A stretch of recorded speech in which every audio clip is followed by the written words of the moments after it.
Good morning everyone, যে যেখান থেকে ব্লগটি দেখছে সকলকে অনেক ভালোবাসার স্বাগত জানিয়ে আজকে একটি নতুন ভিডিও শুরু করছি। তো আজকে সকালের রোদটা মানে পুরো আয়নার মতো চকচক চকচক করছিল, আর এত গরম লাগছিল ঘুম থেকে ওঠার পর থেকেই। মানে কতদিন তো বেশ আরামেই কাটলো, কিন্তু আজকে এত গরম। আর এখন বাজে প্রায় এই 8টা সাড়ে 8টা মতন। তো ব্লগটা আমি এখন থেকেই শুরু করছি। তোমাদের দাদাভাই সকালে প্রতিদিনের মতো চাটা খেয়ে চলে গেছে, আর ও আজকে নিজেই চা বানিয়েছে। আর আজকে যা একটা বাজে কাজ হয়েছে, ওর মানে চা বানিয়ে কিছুটা চা রেখে দিয়েছিল ক্যানের মধ্যে, যেটা একদম গরম চাটা উল্টে ওর গায়ে পড়ে গেছে। তো তখন তো আমি লাফ দিয়ে উঠেছি। তার আগে যদি উঠতাম, আমি চা বানিয়ে দিতাম, তাহলে এটা হয়তো হতো না। তবে সেরকম একটা গরম ছিল না, মানে যেহেতু আগে নামিয়ে খানিকটা নিয়েছিল, তো অল্পই ছিল। আর মনে করো কিছুক্ষণ আগে নামানোও হয়েছিল। তো এদিকে গ্যাস ওভেনগুলো ভালো করে আরেকবার মুছে নিলাম, কারণ চা ঠা পড়েছিল। তো ওগুলো মুছে টুছে নিলাম, টেবিল মুছে নিলাম। আর এদিকে কিছু ফল এনেছিল, তো সেগুলো একদম ধুয়ে ঠুয়ে সুন্দর করে সাজিয়ে রাখলাম। এরকম ঝুড়ি ভর্তি ফল সাজিয়ে রাখতে দেখতে এতটা ভালো লাগে, খাওয়ার থেকে না এই সাজিয়ে রাখলে বেশি ভালো লাগে। আর ইচ্ছে আছে যে একটু সুন্দর যে স্টিলের ঝুড়িগুলো হয়, বা একটু অন্যরকম ধরনের ফলের ঝুড়িগুলো হয়, সেগুলো নেওয়ার। কিন্তু না, বেশ অনেকটাই দাম। তো নতুন ঘর মানে কিচেন হওয়ার পর থেকে একটা একটা করে কৌটো কাটি, এটা সেটা অনেক কিছুই কেনাকাটি হচ্ছে। তো কিছুদিন তো একটু মানে বন্ধ রেখেছি। এখন একটু ভাবছি যে কিছুদিন কেনাকাটিটা একটু কমাতে হবে। তো এদিকে দেখো বাজার তার সাথে আরও পাঠিয়ে দিয়েছে। এখানে পাঠিয়েছে লাল শাক। বলেছিলাম ঢেঁকি শাক পাঠাতে, কিন্তু ঢেঁকি শাক পাইনি। লাল শাক পাঠিয়েছে, শশা পাঠিয়েছে, কারণ স্যালাড খাওয়ার জন্য। আর তার সঙ্গে আমাদের জন্য পাবদা মাছ, আর চিংকির জন্য পাঠিয়েছে রুই মাছ, আর কি কাটা মাছ। তো মানে রুই মাছটা তো আমাদের খাওয়া হয় না, কারণ তোমাদের দাদাভাইয়ের জন্য। আর আমারও এদিকে খেতে একদমই ভালো লাগে না এখন বড় মাছ। আমাদের জন্য পাবদা মাছ পাঠিয়েছে, যেটা একদমই অল্প তেল মানে মশলা ছাড়াই বানাতে হবে। পাবদা মাছটা না আবার সর্ষে বাটা দিয়ে খেতে কিন্তু ভীষণ ভালো লাগে, কিন্তু সেটা বানানো সম্ভব না, কেননা তোমাদের দাদাভাইয়ের প্রচুর প্রবলেম, সর্ষা খাওয়া বারণ। তো এদিকে সব মাছগুলো ধুয়ে নিচ্ছি, আর মাঝখানে এদিকে ভাতটাও বসিয়ে দিলাম। আর আমি আম মুড়ি খেয়ে নিব। তো এটাই আজকে এখন আমার সকালের খাবার। প্রায় এই গরমের দিনে বেশ ভালো লাগে সকালবেলা গরমে আমার এটাই খেতে। আর ওই ভাত খেতে ইচ্ছেও করে না গরমের মধ্যে।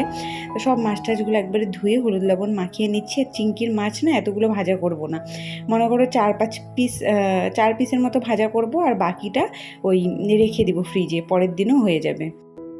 দুদিনের হিসেবেই আনা হয়, কিন্তু কোনো দিন দুদিন যায় না, পরে মনে করো সন্ধ্যাবেলা মাছ আবার নিয়ে আসতে হয়। আর এই যে পাবদা মাছ ভাজতে যে আমার এত ভয় লাগে, মাছটা এত ফোটে। আর একদিন না ওই মাড় গালতে নিয়ে স্লিপ করে গিয়েছিল, তারপর থেকে আমি সিঙ্কের মধ্যে মাড়টা ফেলে দিই, আর বাকি তারপরে ভাতের হাঁড়িটা পরে একটু ওই ওপর করে দিই গামলার মধ্যে।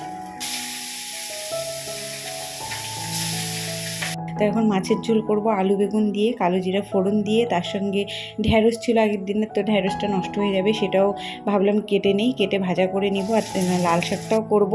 তো শাকগুলো না আজকে একটা একটা করে মানে বাছার একদমই সময় নেই, তো একবারেই সব কেটে নেবো দিকে দেখো আলু বেগুন দিয়ে বললামই কালো জিরা ফোড়ন, কাঁচা লঙ্কা ফোড়ন দিয়ে আর কি মাছের ঝোলটা অল্পটুকুনো তেল দিয়ে করে নিচ্ছি।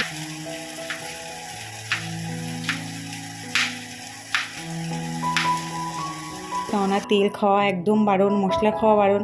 তো এইভাবে রান্না করলে অতটা টেস্টি লাগবে না, তো কিছু করার নেই, এইভাবেই করতে হবে। তো এদিকে আমি আজকে না ওই চপিং বোর্ডটার মধ্যে ঢেঁড়সটা কাটছিলাম, কেন কি এগুলো কিনেছি জবের থেকে না, সেরকমভাবে ব্যবহার করা হয় না। আর আমি তো বটিতেই কাজ করতে বেশি ভালো লাগে আর কি। মানে ছুরি দিয়ে আমি কাজ করতে অতটা পারি না, মানে অতটা বলতে কি একদমই কাটাকুটি করতে পারি না। তো যেহেতু এই ঢেঁড়সটা কাটাটা কোনো ব্যাপার না, তাই ওটা একটু মানে কাটছি। আর এদিকে শাকগুলো সব কেটে নিচ্ছি একদম, তারপরে ভালো করে ধুয়ে পরে বটি দিয়ে কুচি কুচি করবো ভাবছি।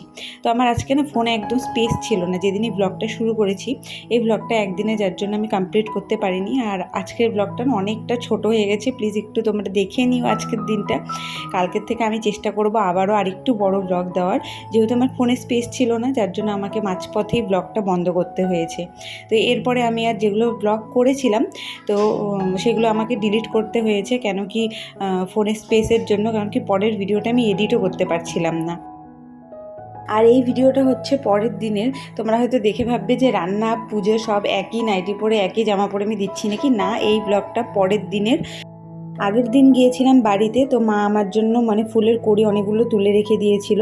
তো সেগুলোই আর কি জলে ভিজিয়ে রেখে দিয়েছিলাম, কিন্তু অনেকটা না বেলা হয়ে গেছে, মানে জল থেকে তুলতে না ফুলগুলো এত দেরি হয়ে গেছে আমি প্রায় ভুলেই গিয়েছিলাম যে সকালবেলায় যদি উঠে তুলে রাখতাম তাহলে মনে করো ওই ফুলগুলো আরও সাইজগুলো বড় হতো আর দেখতেও সুন্দর হতো। কিন্তু ওই জলে বেশিক্ষণ রাখাতে না কেমন একটা হয়ে গেছে। তো এইদিকে আমি তো প্রতিদিন ওই বুন্দিয়া দিয়ে পুজো দিই আর গোপালকে কিশমিশ দিই। কিশমিশটা আজকে নেই, শেষ হয়ে গেছে। জানি না আমার ঠাকুরের আসনের পাশে মানে এত বড় বড় সাইজের পিঁপড়া হয়েছে, তাও আবার লাল পিঁপড়া।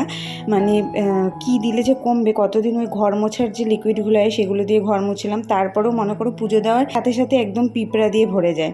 তো মানে কি দিলে কমবে, তোমরা জানলে কিন্তু অবশ্যই একটা কমেন্ট করে জানিও। তো এদিকে গোপুকে স্নান টান করিয়ে সুন্দর করে সাজিয়ে টাজিয়ে দিলাম। তো অনেক আজকে ফুল আছে, আজকে অনেক কালারফুল, মানে অনেক রকমের ফুল আছে। তো আজকে আসন ভরে ফুল দিয়ে পুজো দিতে পারবো। শীতকালে না অতটা ফুল থাকে না, কেন কি আমাদের বাড়িতে তো সেরকম মানে ওই ভোলা গাঁদার সাথে এগুলো লাগানো হয় না, লাগালে ওই আমাকেই দেখতে হবে, যার জন্য ভোলা গাঁদা ফুল গাছ লাগানো হয় না, ওই কিনে আনা হয় ফুলের চেনগুলো। তো ওগুলো দিয়ে শীতকালে পুজো দেওয়া হয়। তো যার জন্য একটু কম কম ফুল দিয়ে তখন মানে পুজো দিতে হয়। আর তখন না সিংহাসনটা দেখতে এতটা ভালো লাগে না, আর এই সিজনে না নানান রকমের ফুল দিয়ে ভীষণ ভালো লাগে দেখতে।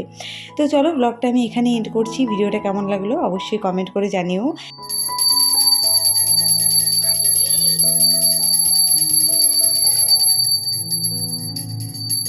দেখা হচ্ছে নতুন ব্লগের সাথে, ততক্ষণ খুব ভালো থেকো, সুস্থ থেকো, টাটা।